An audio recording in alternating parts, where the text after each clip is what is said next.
Hello children. Have a good day everyone. This is Priya, your teacher from Alpha Group of Institutions, and welcome back to our history e-learning session. And today we are going to discuss the second half of chapter 4, Tribals, Dikus and the Vision of Golden Age. In the last session we have completed half of the chapter, and in today's session we are going to complete the remaining half of the lesson. Okay. So, before starting the second half of the session, let me recollect all the things what we have learned in the last session. It means I am not going to teach you everything, I will just read all the important points what we have typed in the slides in the last session. Okay. Now, I will just read, you just recollect what we have discussed. Okay guys. Now, the tribals, Dikus and the vision of a golden age. In 1895, a man named Birsa was seen roaming the forests and villages of Chota Nagpur in Bihar. People said he had lived in Bihar. Okay. Now, people said he had miraculous powers, he could cure all diseases and multiply grains. Birsa himself declared that God has appointed him to save his people from troubles, free them from the slavery of Dikus. Soon thousands began following Birsa, believing that he was Bhagwan, he was God and had come to solve their problems. Here Dikus means the people who belongs to the city. It means these Mundas, these tribals used to live in the forest, and Dikus means those who live outside the forest in the villages or cities, something else, which the people who do not belong to the forest, to the tribals. Okay. And this is a picture of Birsa Munda. Now, Birsa was born in a family of Mundas, a tribal group that lived in Chota Nagpur. But his followers included other tribals of the region, Santals and Orions. All of them in different ways were unhappy with the changes that were experiencing and the problems they were facing under British rule. The familiar ways of life seemed to be disappearing, their livelihood under the threat.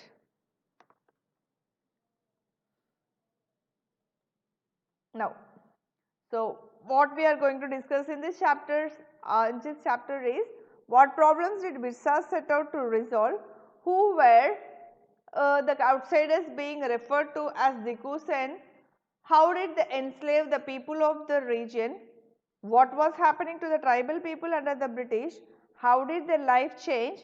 These are some of the questions that we are going to read about in this chapter. Now the tribal life. Most tribal customs and rituals that were very different from those laid down by the Brahmins. These societies did not have the sharp social divisions that were characteristics of caste societies. All those who belonged to the same tribe thought of themselves and sharing common ties, kinship. However, they did not mean that there were no social and economic differences within tribes. Then this is like how did tribal groups live, and some were hunters and gatherers, and if we talk about hunters and gatherers, in many regions tribal groups lived by hunting animals and gathering forest produce. They saw the forest essential for surviving. The Khons of Odisha were such a community. They regularly went out on collective hunts and then divided the meat among themselves. They ate fruits and roots collected from the forest and cooked food with the oil they extracted from the seeds of sal and mahua. They also sold the forest produce in the local markets. They also sold what the forest produce in the local markets.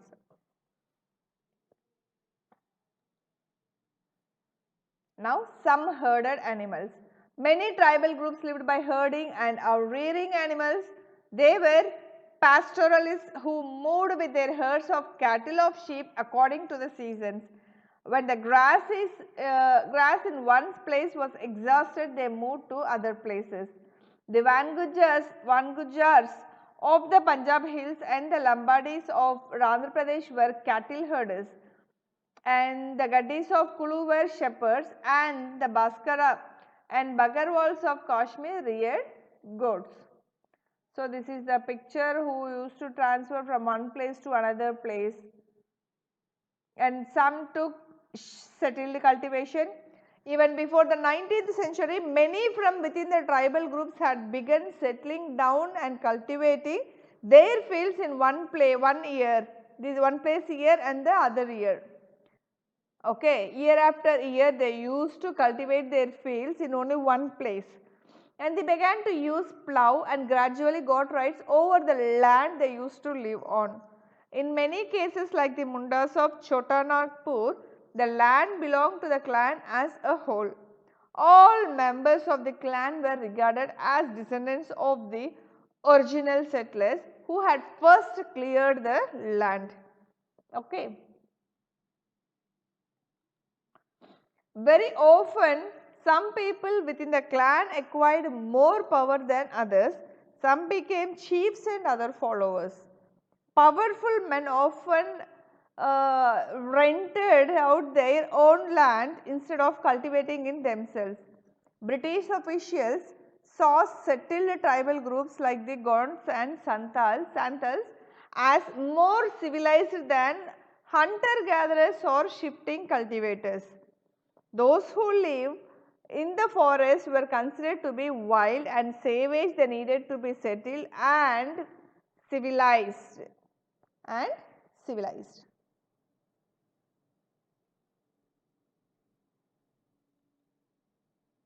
So, these are the people who belong to Gonds types, the tribes named Gonds. And how did colonial rule affect tribal people, and what happened to the tribal chiefs? Before the arrival of the British, in many areas the tribal chiefs were important people. They enjoyed a certain amount of economic power and had the right to administer and control their territories. In some places they had their own police and decided on the local rules on rules of land and forest management. Under the British rule, the function and powers of the tribal chief changed considerably. They were allowed to keep their land titles over a cluster of villages and rent out lands, but they lost much of their administrative powers and were forced to follow laws made by British officials in India. They also had to pay a tribute to the British and discipline the tribal groups on behalf of the British. They lost the authority they had earlier enjoyed among their people and were unable to fulfill their traditional functions. It means their cultural activities, the traditional like what they have to say, like marriages or any occasions, traditional occasions, they were not able to celebrate all such things. And what happened to the shifting cultivators? The British were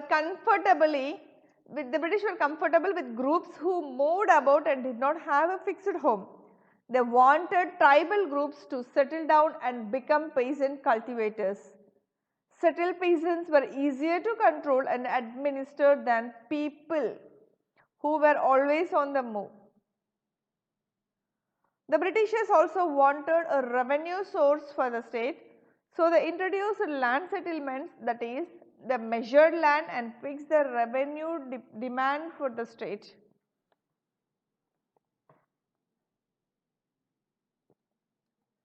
Some peasants were declared landowners, others as tenants. The tenants were to pay rent and the landowners who in turn paid revenue to the state. The British effort to settle jhum cultivators was not very successful. Settled plough cultivation is not easy in areas where water is scarce and the soil is dry.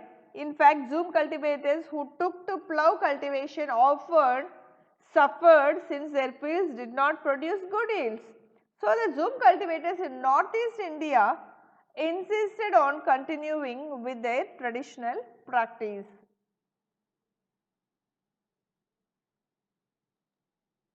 Now, facing widespread protests, the British had to ultimately allow them the right to carry on shifting cultivation in some parts of the forest. And this is the last topic what we had discussed in the last session, children. The British extended their control over all forests and declared that forests were state property. Some of the forests were classified as reserved forests for they produce timber which the British wanted. In these forests, people were not allowed to move freely, practice Zoom cultivation, collect fruits or hunt animals. Many were therefore forced to move to other areas in search of work and livelihood. But once the British stopped the tribals from living inside the forest, they faced a problem. And the next slide is, from where would the forest department get its labor to cut trees for railway sleepers and to transport logs? Colonial officials came up with a solution and they decided that they would give Zoom cultivators small patches of land in the forest and allow them to cultivate it. These on the condition that those who lived in the villages would have to provide labor to the forest department and also look after the forest. So, in many regions the forest department established forest villages to ensure a regular supply of cheap labor who can work for them very cheaply. In turn they have to live for their survival, right. Many tribals reacted against the colonial forest laws. They disobeyed the new rules, continued with practices that were declared illegal at times, rose in open rebellion. The revolt of Songram Sangma in 1906 in Assam and the forest satyagraha of the 1930s in the central provinces are the examples.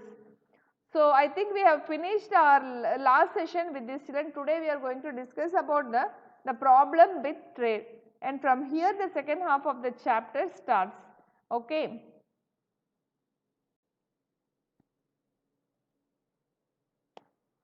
The problem with trade.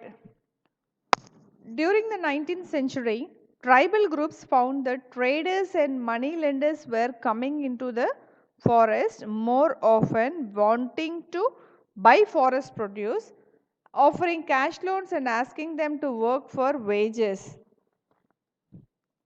It took tribal groups some time to understand the consequences of what was happening. An example, in the 18th century, Indian silk was in demand in European market. The fine quality of Indian silk was highly valued and exports from India increased rapidly. As the market expanded, East India Company officials tried to encourage silk production to meet the growing demand. And Hazaribagh in present day Jharkhand was an area where the Santals reared cocoons. The traders dealing in silk sent in their agents who gave loan to the tribal people and collected the cocoons. The growers were paid rupees 3 to rupees 4 for a thousand cocoons. These were then exported to Burdwan or Gaya, where they were sold at 5 times the price. The middlemen, so called because they arranged deals between the exporters and silk growers, made huge profits. The silk growers earned very little.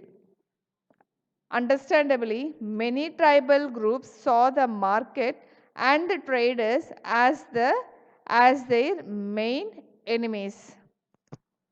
So, children, here the problem with trade is, like, during the 19th century, many money lenders and traders start dealing with the forestmen by buying forest produce and sometimes by providing them loans. This took some time for these tribes to understand how they got trapped in the vicious cycle of never ending loans. For instance, Hazaribagh, a place in Jharkhand where Santals were asked to rear cocoons for the European traders, as Indian silk was in high demand in the world for its superfine quality. The agents used to pay only rupees 3 rupees or 5 rupees for 1000 cocoons. For 1000 cocoons, the amount they used to get is only 3 rupees or 5 rupees, and that was sold for 5 times. If they buy for 5 rupees from the tribes, they used to sell that for 25 rupees. This is how they used to sell that for 5 times the price at Gaya and Burdwan. These are the places where they used to sell. And the tribals were earning less and the middlemen were making huge profits. The middlemen or the people who used to buy from the tribals and send it to the other countries, other traders. So, the people who were in the doing a mediator work, they used to earn so much profits. And these all were the reasons, which made tribals believe that traders were their enemies. They never thought about the middle people who were working in the middle, but they believed, they trusted, they had a mindset that traders are tribals' enemies. In search of work, the plight of the tribals who had to go far away from their homes in search of work was even worse. From the late 19th century, tea plantations started coming up and mining became an important industry. Tribals were recruited in large numbers to work in the tea plantations of Assam and the coal mines of Jharkhand. They were recruited through contractors who paid them miserably low wages and prevented them from returning home. It means a plight of the tribals who had to leave their homes in search of work was really very worse. They had to work either in tea gardens or mines. The work at mines, it means the work at mines was very difficult, as sometimes they provide hazardous because of low level of oxygen there. Moreover, the contractors used to pay them very less and did not allow them to return home. They never allowed them to go home also. And this is a closer look. Through the 19th and 20th century, tribal groups in different parts of the country rebelled against the changes in laws, restrictions on their practices, the new taxes they had to pay and the exploitation by traders and moneylenders. The Kols rebelled in 1831, Santals rose in revolt in 1855, the Bastard Rebellion in central India broke out in 1910 and the Warli Revolt in Maharashtra in 1940. The movement that Birsa led was one such movement. And when we talk about a closer look, children, so it is easily written, it is clearly understandable that through the 19th and 20th centuries, many tribes which were against the taxes, rules and exploitation of Britishers and traders, they rose against them and entered into movement against them at various places, such as in Coals in the year 1831 to 32, Santals is in 1855, Bastard in 1910 and Warli in 1940. 1940.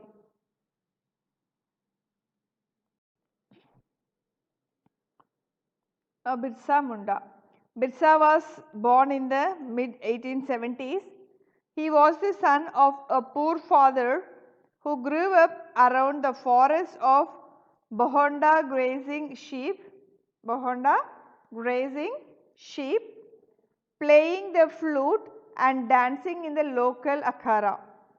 Birsa went to a missionary school and listened to the sermons of the missionaries. Later, Birsa also spent some time in the company of a prominent Vaishnav preacher. He wore the sacred thread and began to value the importance of purity and piety.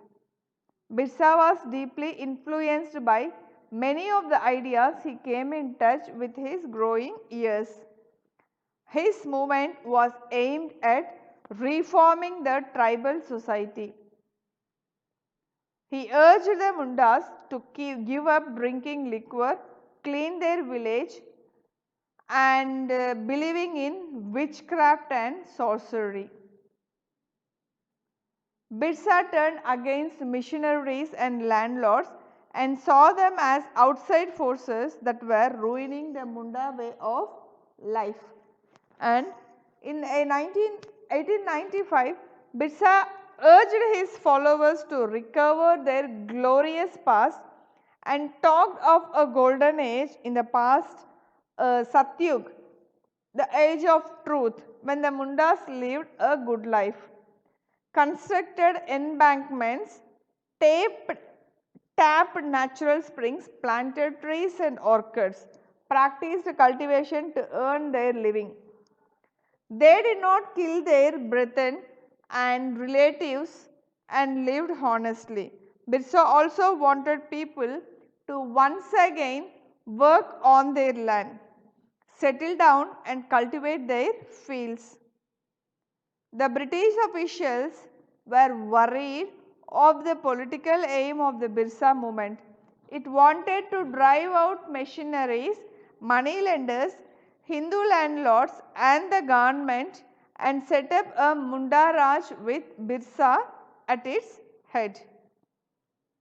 The movement identified all these forces as the cause of the misery the Mundas were suffering.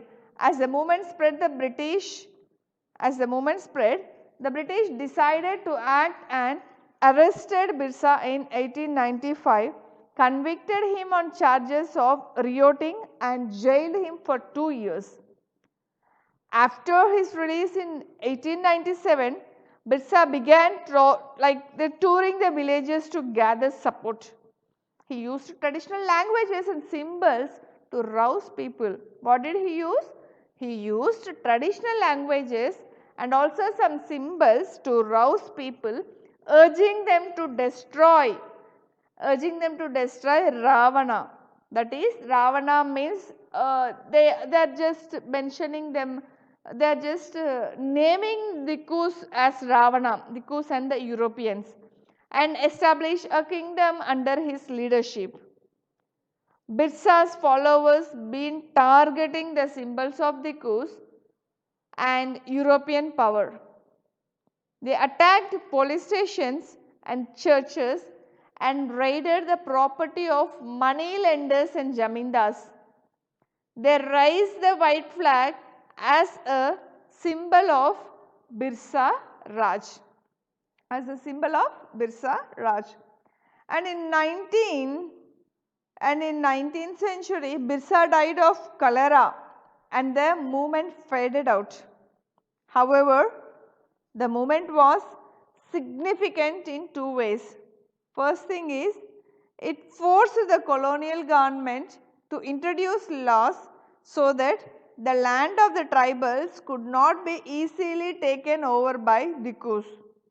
The second thing is, it showed once again that the tribal people had the capacity to protest against injustice and express their anger against colonial rule. So, let me explain about this Birsa Munda concept in short. like not in short, let me explain this children for you. First, Munda revolt was one of them, which was led by Birsa Munda. So, let us see whose Birsa Munda was and what he did. Birsa Munda was born in mid 1870s in the house of a poor father. He grew up grazing sheep.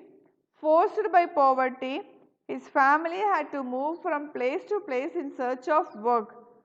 During his teenage, he experienced many things such as he heard tales of Munda uprisings and leaders urging for revolt, tales of golden age when Mundas were not exploited by the Dikus, and that they were the descendants of the original settlers of the land fighting for their own land. In missionary school, he heard that Mundas could regain the rights if they leave their bad habits. He had also spent some time under a Vaishnav preacher a Vaishnav preacher means the people who worship Lord Vishnu. He spent some time under whom Vaishnav preacher, he is a preacher, and began to value the importance of purity. A feeling of regaining his rights started cultivating in him. Therefore, he started urging his people for the following things. What are those things, sir? He urged Mundas to give up drinking liquor, alcohol, and he also asked them to clean their villages and stop believing in superstitious crafts, etc. And Birsa turned against landlords and missionaries as they were the outside people. In 1895, he urged the tribe to recover their glorious past golden age where Mundas lived a good life. They practiced cultivation, planted trees and orchards and lived honestly. Birsa wanted his men to live that life again where there was peace and honesty. He wanted to keep missionaries, landlords, Britishers out of his region and wanted to establish his own Raj. And these sort of things started bringing the worriness in the Britishers. So they decided to act against it, and to curb it down, they arrested Birsa they arrested Birsa in the year 1895, and in 1897 he was released, and after his release he started touring villages to gather support. He symbolized the Britishers as the Ravana and urged people to destroy them. In order to establish his own kingdom, the followers of Birsa targeted many churches and police stations and destroyed them as they belonged to Dikus. They also raised a white flag as the symbol of Birsa Raj. But what happened is, in the 19th century, Birsa died due to cholera and the movement somehow came to an end. But this movement was relevant for only two reasons. This movement was relevant for two reasons. The first one is, here we have mentioned here children, the first one is, it forced the colonial government to make laws so that the land of the tribals could not be easily taken away. It could not be taken away easily by the Dikus, the people who live around, like the Britishers. And the second point is, it showed the capacity of tribe. It showed once again that the tribal people had the capacity to protest against injustice and express their anger against colonial rule. Means it showed the capacity of tribals to protest and also show their anger against the colonial rule, against the injustice, and they did this by inventing their own way and symbols.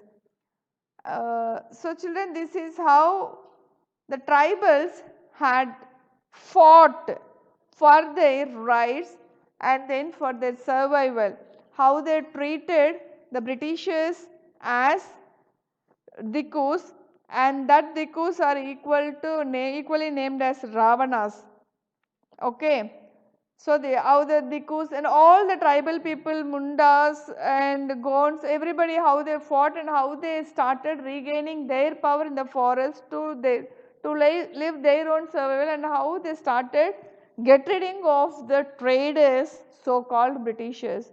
These are all the sufferings and the courageous things which they had experienced, expressed and presented in the historic age, and this is why we call this chapter as Tribals, Dikus and the Vision of the Golden Age.